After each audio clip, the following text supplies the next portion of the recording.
আজ আমরা যাব কামাখ্যা মন্দির। অসমের নীলাচল পাহাড়ের কামাখ্যা মন্দির নয়, যারা সেই মন্দিরে যেতে পারেন না তার স্বাদ মেটাতে কলকাতার কাছেই আছে বারাসাতে কামাখ্যা মন্দির। এখানে যেতে হলে বনগাঁ বা শিয়ালদা যেদিক থেকে আসুন না কেন নামতে হবে বারাসাত জংশন। বারাসাত জংশনে এসে ট্রেন থেকে নেমে 3 নম্বর অথবা 4 নম্বর প্ল্যাটফর্মে আপনার নামিয়ে দেবে। ট্রেন থেকে নেমে ওভারব্রিজ হয়ে 1 নম্বর প্ল্যাটফর্মের পাশ দিয়েই টিকিট কাউন্টারের পাশে রয়েছে টোটো স্ট্যান্ড। এই টোটো স্ট্যান্ড করেই কামাখ্যা মন্দির যাব বললে সোজা কামাখ্যা মন্দির নিয়ে যাবে, ভাড়া মাত্র 20 টাকা। আমরা চলে এসেছি কামাখ্যা মন্দির গেটের সামনে। টোটো আমাদের এই রাস্তা ধরেই নিয়ে এসছে। তো এটি হলো কামাখ্যা মন্দিরের প্রধান গেট, আর আমরা নামবো কামাখ্যা মন্দির সামনে। তো আমরা কামাখ্যা মন্দিরের সামনে নেমে গেছি। মূল মন্দিরের গেট দুটো আছে, এটি সামনের দিকের গেট, ছোট গেট এটা, আর প্রধান গেটটা রয়েছে এই রাস্তা দিয়েই ডান দিকে। মন্দিরের দেয়ালে দেয়ালে শ্রীমদ্ ভগবদ্গীতার সুন্দর শ্লোক লেখা আছে। আর এই মন্দিরের এই অপোজিটেই গেটের উল্টো দিকের এই রাস্তাটাই চলে গেছে মন্দিরের নিজস্ব পুকুরের দিকে। চলুন সে পুকুরে যাওয়া যাক।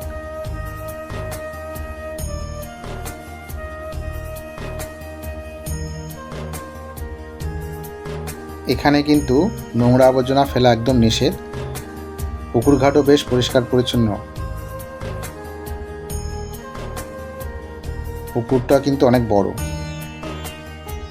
মন্দিরের কামাখ্যাপীঠ সেবা সংঘের মাধ্যমে এই পুকুর ঘাটেই খৌর কার্য, অন্নজল এবং শ্রাদ্ধ কার্যাদি সম্পন্ন হয়।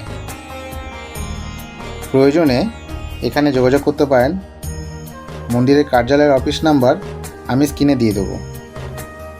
পাশেই রয়েছে হলঘর, যেখানে অনেক মানুষ একসঙ্গে বসে খাওয়া দাওয়া করতে পারে। কামাখ্যা মায়ের স্বপ্নাদেশ পেয়ে শ্রী মাধব ভট্টাচার্য মহাশয় 1392 সালের 2রা বৈশাখ এই মন্দিরটি প্রতিষ্ঠা করেন। প্রথমে 8টি ইট পেতে মন্দিরের পুজো শুরু হয়। ভোর 5টার পর মন্দিরের গেট খুলে দেওয়া হয়।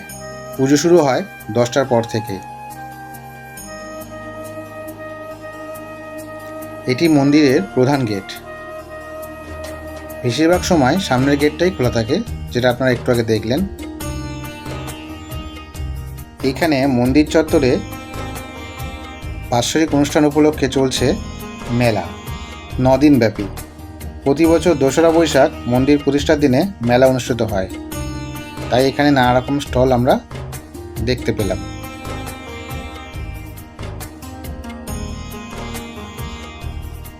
মন্দিরের সামনেই উল্টো দিকে রয়েছে বিশাল বড় মাঠ।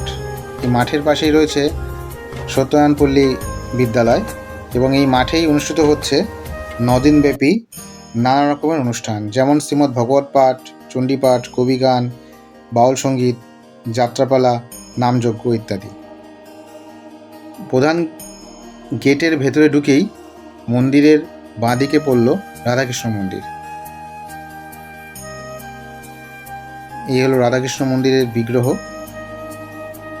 নতুন করে ঘট প্রতিষ্ঠা হলো এবং সঙ্গে তুলসী বেদিও। অপরূপ দৃশ্য।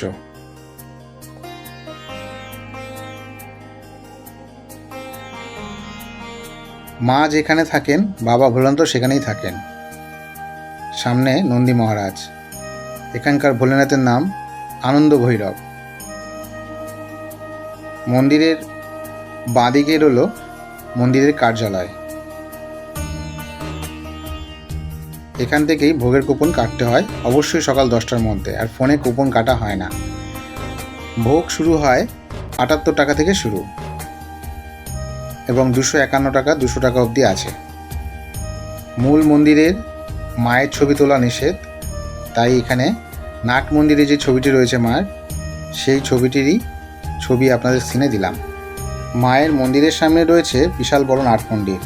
12টার সময় মাকে নিরামিষ ভোগ দেওয়া হয়, তবে অমাবস্যার দিন বাদে ওই দিন মাকে ভোগ হিসাবে মাছ দেওয়া হয়, তাই ভক্তরা ওই দিনকে ভোগ হিসাবে দুপুর 1টার পর ভোগ গ্রহণ করতে পারেন। সেদিনকে ভক্তরা মাছ পাবেন। নাট মন্দিরের উপরের দেয়ালের দিকে রয়েছে 51টি সতীপীঠের ছবি।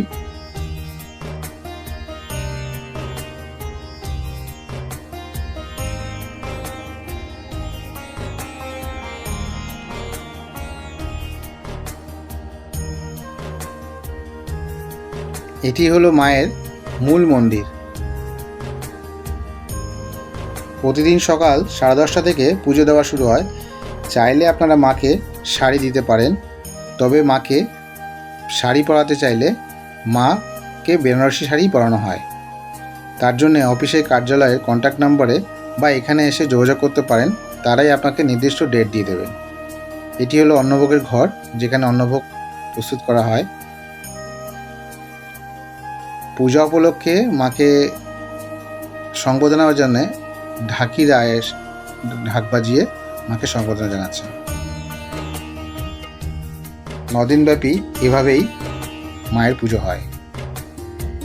এখানে ধূপকাঠি আর মোমবাতি দেওয়ার জায়গা বাইরে কোথাও দেওয়া হয় না, নির্দিষ্ট একটা জায়গা করে দেওয়া হয়েছে।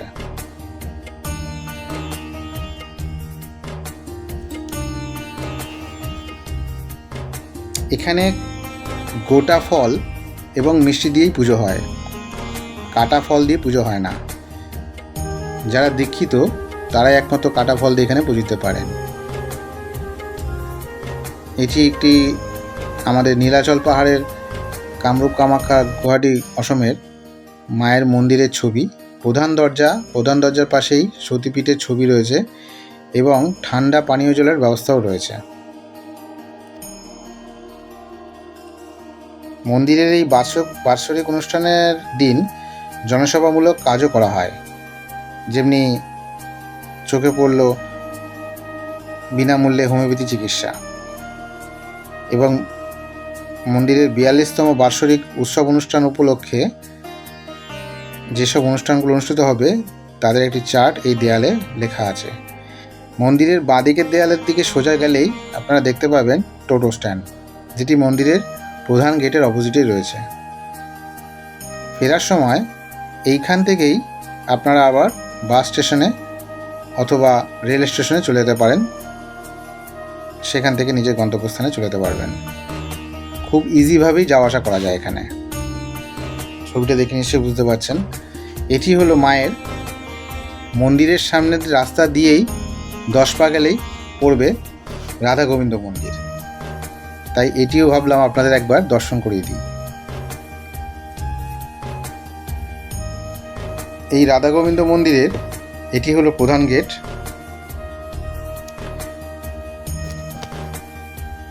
মন্দিরে আমি যখন গেছিলাম তখন মন্দিরের কাজ করছিলেন মন্দিরের একজন পুরোহিত মশাই, তেনার সঙ্গে কথা বললাম।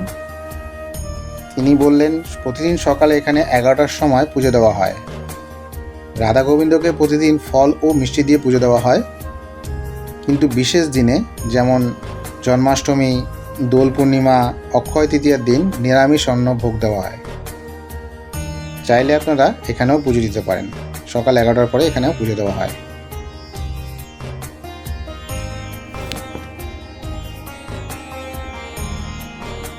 এটি হলো রাধা গোবিন্দ মন্দিরের বিগ্রহের ছবি।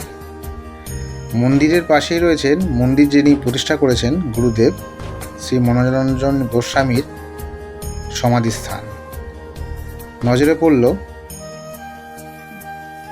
দ্বাররক্ষক গরুর দেবতাকে। এটি হলো মনোরঞ্জন গোস্বামীর সমাধিস্থান, যেটি মূল মন্দিরের ডান দিকে আছে। আজকের এই প্রতিবেদন যদি আপনাদের একটুও ভালো লাগে, সাবস্ক্রাইব করে পাশে থাকবেন এরকম ভিডিওর জন্য। নমস্কার।